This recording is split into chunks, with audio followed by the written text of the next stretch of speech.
A very good evening students. How are you all? Hope fine. ठीक है, आप लोग सब अच्छे होंगे। तो आज हम लोग डिस्कस करेंगे कि व्हाट इज कंपनी और सिंपल बिजनेस ऑर्गेनाइजेशन की भाषा में अगर हम कहेंगे तो सिंपल समझिएगा ज्वाइंट स्टॉक कंपनी कहा जाता है, क्योंकि आपने company, partnership, sole proprietorship, cooperative society types में पढ़ा था। ठीक है, टाइप्स में आपने ये सारी चीजें पढ़ी थी। तो आज हम लोग डिस्कस कर लेते हैं कि what is joint stock company. तो सिंपल समझिए, अगर आपसे क्वेश्चन आता है व्हाट इज कंपनी और what is joint stock company, तो answer will be an company is an artificial person created by law having perpetual succession and common seal. ठीक है, कंपनी एक आर्टिफिशियल पर्सन है। ठीक है, इससे आपके 2-3 ऑब्जेक्टिव क्वेश्चंस भी बनते हैं कि जब हम लोग कंपनी की बात करेंगे तो company is an artificial person. ठीक है, artificial person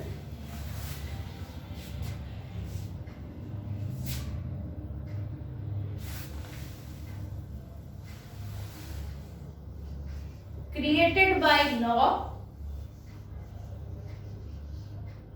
having perpetual succession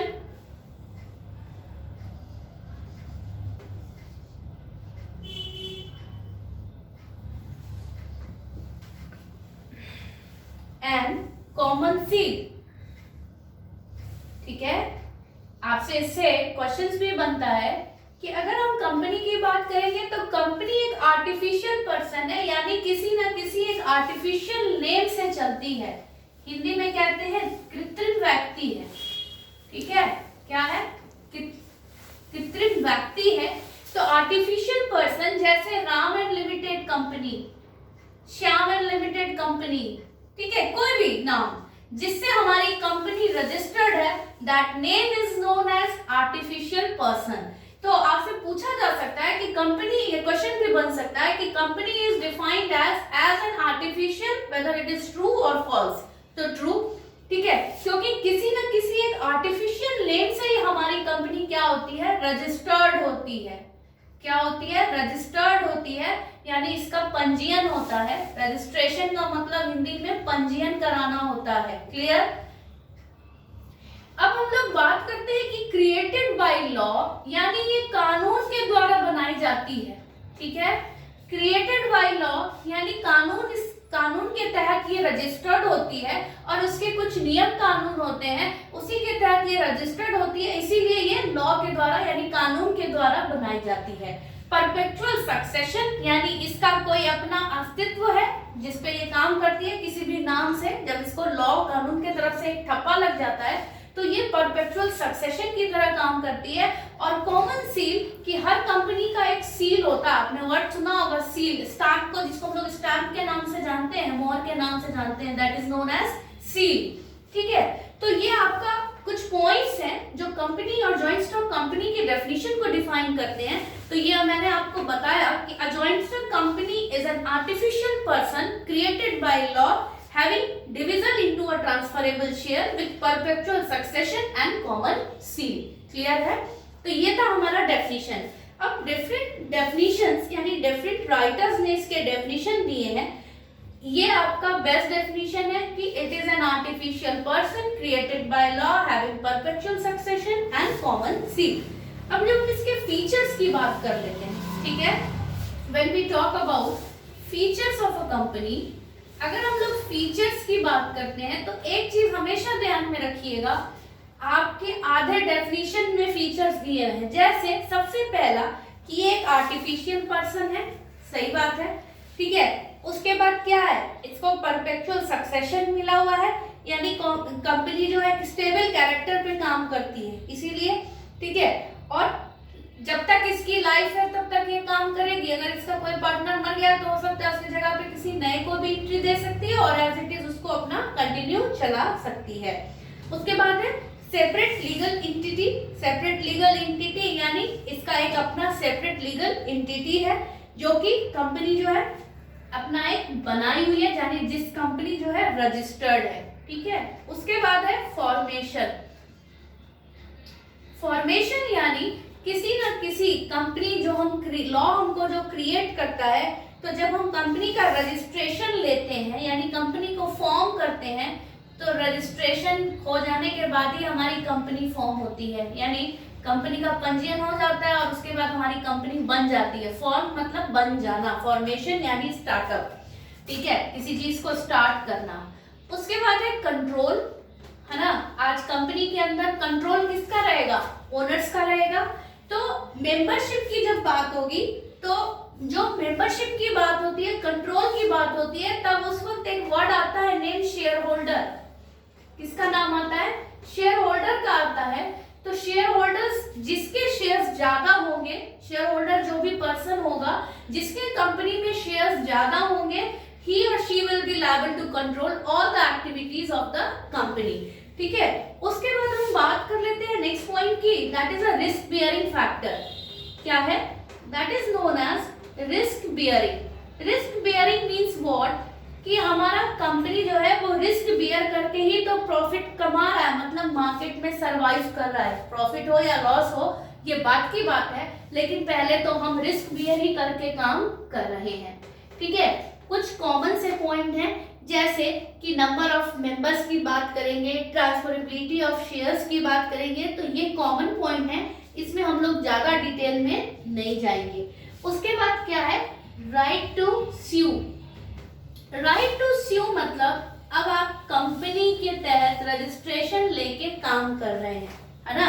आप रजिस्ट्रेशन लेके काम कर रहे हैं, तो आप अगर कुछ अच्छा कर रहे हैं या फिर कुछ गलत या कुछ खराब कर रहे हैं, तो आपके पास क्या है? अदर पर्सन के पास भी राइट है और आपके पास भी राइट है कि कंपनी के अगेंस्ट कंप्लेन फाइल कर सके, यानी केस मुकदमा भी हम कंपनी के ऊपर कर सकते हैं।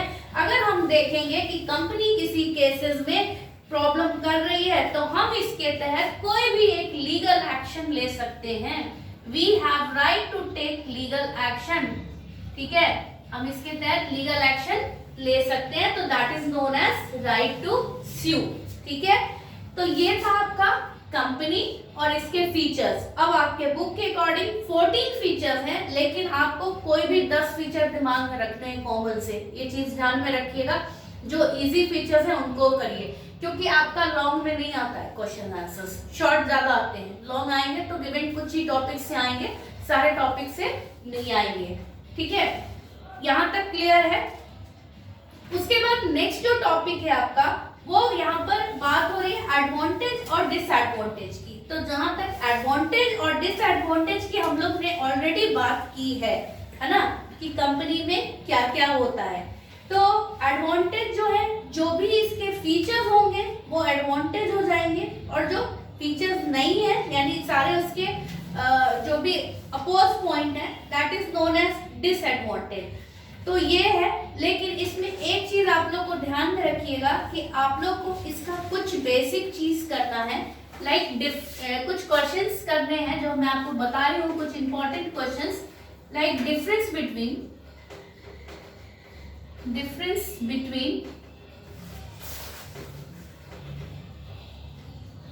प्राइवेट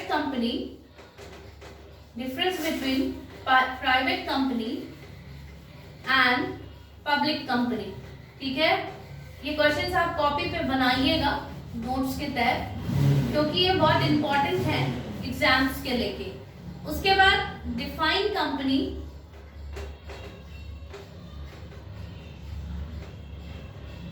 ठीक है, define company, features of company,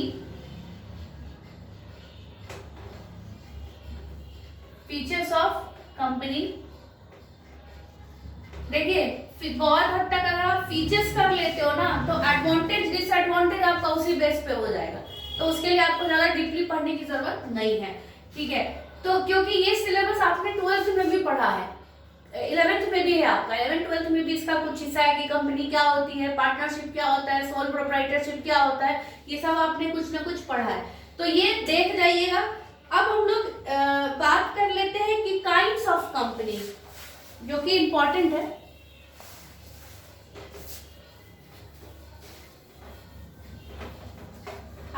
कोई भी डाउट होगा तो आप पूछ सकते हैं, मैसेज के थ्रू पूछ सकते हैं, कमेंट्स करके थ्रू भी पूछ सकते हैं। आज बच्चों से मैं बात भी कर रही थी तो मैंने बच्चों से पूछा भी था क्लास में कि आप लोगों को कौन किस तरह की प्रॉब्लम्स आ रही है तो बताइएगा। क्लास ज़्यादा लंबा तो नहीं हो जाता है, बोरिंग तो नहीं हो जाता है? तो वो लोग कह रहे थे नहीं मैम बोरिंग नहीं लगता है, क्योंकि हम इतना एंटरटेन तो आप लोगों को करते नहीं हैं, सीधा सीधा पढ़ाते हैं। तो हो सकता है कि आप लोगों को बोरिंग लगता हो, कंटिन्यूअसली सबको पढ़ना समझ में कम आता है ना। चलो, लेकिन मुझे अच्छा लगा क्योंकि आज जब मैंने फर्स्ट चैप्टर पढ़ाया तो बहुत बच्चों ने आंसर्स किया। मुझे ये चीज़ बहुत अच्छी लगी कि मतलब जो पढ़ाया है मैंने कुछ काम कर रहा है, मतलब बच्चों पे कुछ वर्क हो रहा है। तो वो बच्चे जो बताते हैं जब क्लास में तो अच्छा फील होता है भाई, सीधी सी बात है। तो आप लोग को ये चीज़ समझनी चाहिए। हंसने की बात नहीं है कि ये सब चीज़ ठीक है, हंसिए भी, कोई दिक्कत नहीं है, पढ़ाई भी कीजिए। देखिए जब हम काइंड्स ऑफ कंपनी की बात करेंगे ना तो सिंपल समझिएगा कि mainly it is of 3 types, ठीक है। Mainly it is of 3 types, यानी 3 पेज में इसको बांटा गया है, 3 टाइप्स। अब फर्स्ट जो है on the basis of liabilities, right? On the basis of liabilities of member. सबसे पहले क्या है? On the basis of liabilities of its member, यानी लाइबिलिटी के आधार पर, यानी लाइबिलिटी के बेस पर। तो mainly it is of 2 type. पहला है limited company and unlimited company, ठीक है, कंफ्यूजन नहीं होना चाहिए, limited company and unlimited company.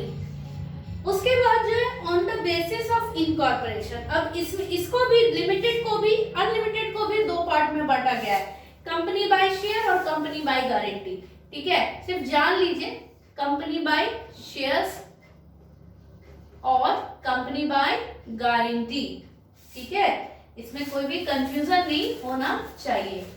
अब जब हम नेक्स्ट की बात करते हैं,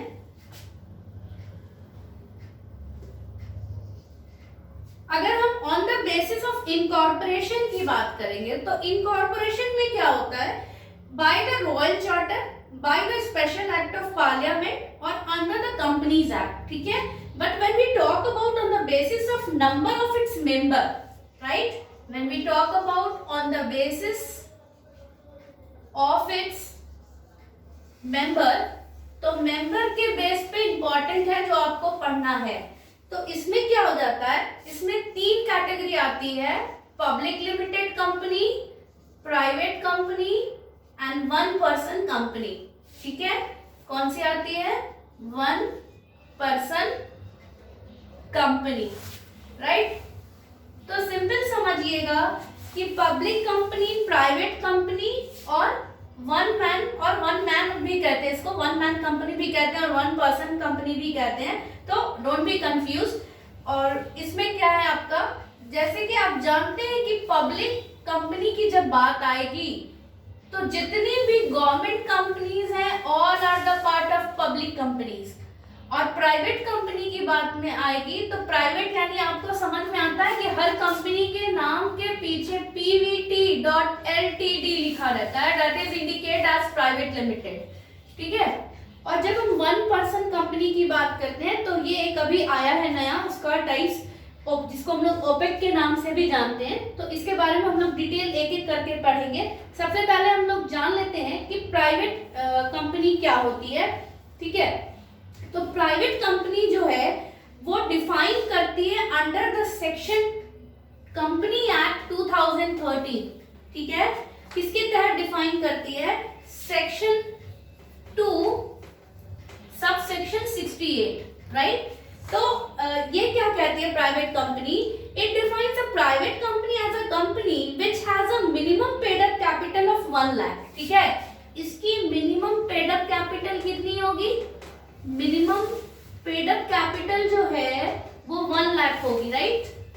मिनिमम पेड अप कैपिटल जो है वो 1 लाख होगी, और जब ये रजिस्टर्ड होगी या कंपनी एक्ट 2000 के तहत जब ये काम करती है तो किस सेक्शन के अंडर काम करती है? सेक्शन 2 और सब सेक्शन 68 एक्ट 2013 के अंदर ये काम करती है, कंपनी एक्ट 2013। इसमें क्या होता है कि like expect in the case of one OPEC company, limits of the number of its member is 200।